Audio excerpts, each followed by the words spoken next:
جو شریعت نے جو بتایا وہ بالکل اسی طرح بتایا کہ ایسا ہوتا ہے. ان کے ساتھ سچی مچی میں ہوا ہے یا ان کو دماغ میں خلل ہوا تھا یہ مجھے معلوم نہیں, لیکن یہ بھی تو ممکن ہے کہ یہ حقیقی واقعہ ہو, کیونکہ جب ایک چیز شریعت نے بتائی ہے کہ ایسا ہوتا ہے تو بھائی اگر کسی کے ساتھ ہو رہا ہے تو بلا وجہ اس کا انکار کرنے کی ضرورت نہیں ہے. جیسے شریعت نے بتایا قبر کا عذاب ہوتا ہے, بعض دفعہ وہ عذاب اللہ دنیا میں دکھا دیتے ہیں. اب اگر کوئی شخص کہہ رہا ہے میں نے اس عذاب کو اپنی آنکھوں سے دیکھا ہے, آپ اس کا مذاق اڑانا شروع کر دو اور وہ آدمی بھی قابل اعتماد ہو, عین ممکن ہے وہ نہ دیکھا ہو, اس کا دماغی تخیل ہو, لیکن یہ بھی تو پاسبل ہے کہ دیکھا ہو. ہمارے ایک دوست نے ایک واقعہ سنایا تھا قبر کے عذاب کا, مجھے یقین نہیں تھا, میں نے کہا ایسا نہ ہو ان کے دماغ میں تخیل ہو, تو میں نے اس کی تصدیق کروائی اس علاقے میں, اس گاؤں میں, اور لوگوں کو کال کر کے پوچھی ایسا ہوا, انہوں نے کہا ایسا ہوا ہے. تو پھر مجھے یقین آیا. وہ قبر بار بار نا اس کو نکال کے باہر پھینک دیتی تھی, بندے کو ڈالتے تھے قبر میں. اس نے بہت سے علماء شہید کروائے تھے نالائق نے. اس کا جرم یہ تھا کہ وہ مخبریاں کر کر کے نا علماء کو قتل کرواتا تھا. اس مخبر کے ساتھ ایسا ہوا اس گاؤں میں. جب اس کو دفنایا ہے تو چلیں اب بات آئی گئی ہے تو پورا واقعہ سنا دوں. تو وہ جنہوں نے دفنایا نا وہ ان سے میرا بھی تعلق تھا, میرے بیان سنتے تھے, تو مجھے آ کے انہوں نے واقعہ سنایا کہ ایسا کوئی مخبر تھا جو علماء کو شہید کرواتا تھا مخبریاں کر کر کے.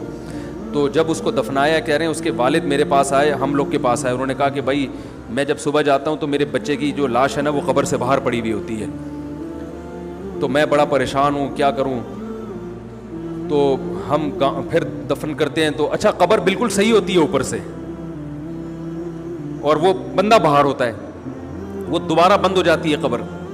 تو ہم بڑے پریشان ہیں کیا کریں, یہ کوئی شخص شرارت کر رہا ہے. تو کہہ رہے ہیں, ہم نے کہا بھائی ہم تو نہیں کر رہے شرارت.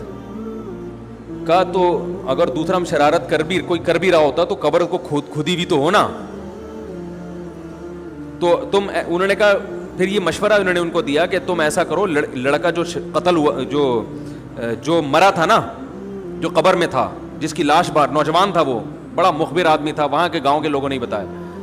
تو اس کی لاش جب باہر پڑی ہوتی تو باپ اور بھائی کو لوگوں نے مشورہ دیا اس لڑکے کے کہ تم لوگ رات کو قبرستان میں جا کے بیٹھ جاؤ, پہرا دو کہ کون آتا ہے نکال کے جاتا ہے اور قبر کو پیک کر کے چلا جاتا ہے. تو وہ صاحب مجھے بتا رہے تھے کہ اگلے دن وہ چیختے ہوئے آئے ہیں, چیختے ہوئے, باپ اور بھائی جو ہے نا, کہہ رہے ہم نے رات کو منظر دیکھا کہ پہلے ہمیں رات جب اندھیرا ہوا ہے نا تو قبر کے اندر سے چیخنے کی آواز آئی, اور ہمارے سامنے قبر کھلی ہے تو ہم نے اس لڑکے کو دیکھا کہ آگ جل رہی ہے اس کی لاش پہ اور وہ ایسے ایسے اپنے سر کو پیٹ رہا ہے. کہہ رہے ہم تو خوف کی وجہ سے بے ہوش ہو گئے, ہمیں نہیں پتا اس کے بعد کیا ہوا.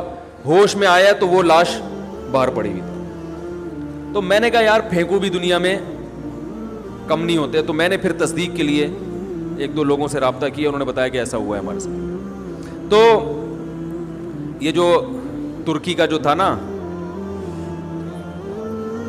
اتا ترک, وہ مصطفیٰ کمال کو میں اکثر بیچارے کو کمال اتا ترک جو ہے نا, تو وہ غلطی سے کئی دفعہ میں نے کمال اتا ترک کے چکر میں مصطفیٰ کمال کا واقعہ بیان کر دیا. وہ مصطفیٰ کمال کا نہیں ہے, وہ کمال اتا ترک ہے. تو بھائی مصطفیٰ کمال اگر سن رہے ہو تو پیش کی معذرت.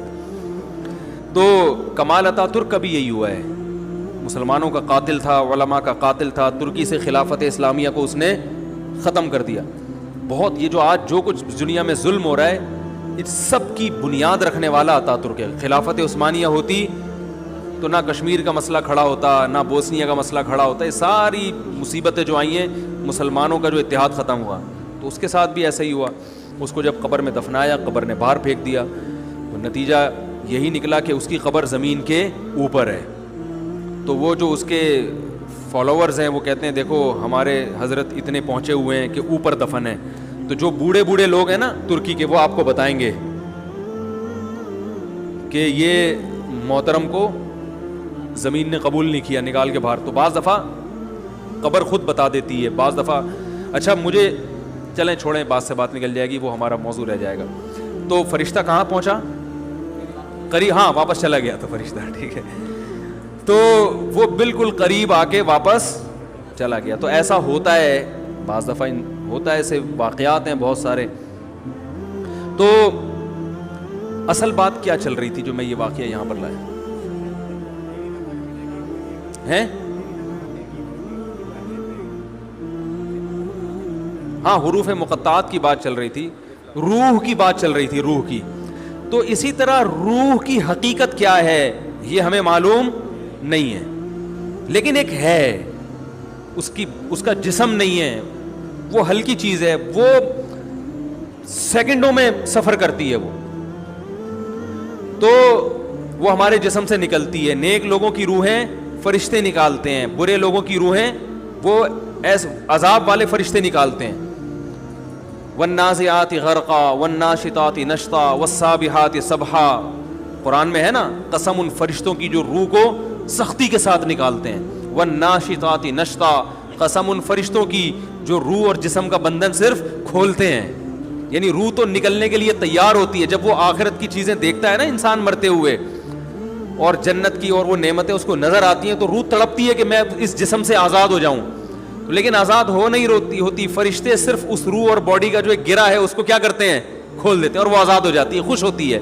اور ایک روح وہ ہوتی ہے کہ وہ جب آخرت کے مناظر دیکھتی ہے تو وہ باڈی میں گھسنے کی کوشش کرتی ہے, تو فرشتے کیا کرتے ہیں, اس کو نزع کرتے ہیں, کھینچتے ہیں. اس کی ایک مثال دی ہے بعض صحابہ نے کہ جیسے مخمل کا کپڑا جھاڑیوں میں پھنس جائے کتنا مشکل ہے اس کو نکالنا, تو ایسے برے آدمی کی روح کو گھسیٹ کے نکالا جاتا ہے.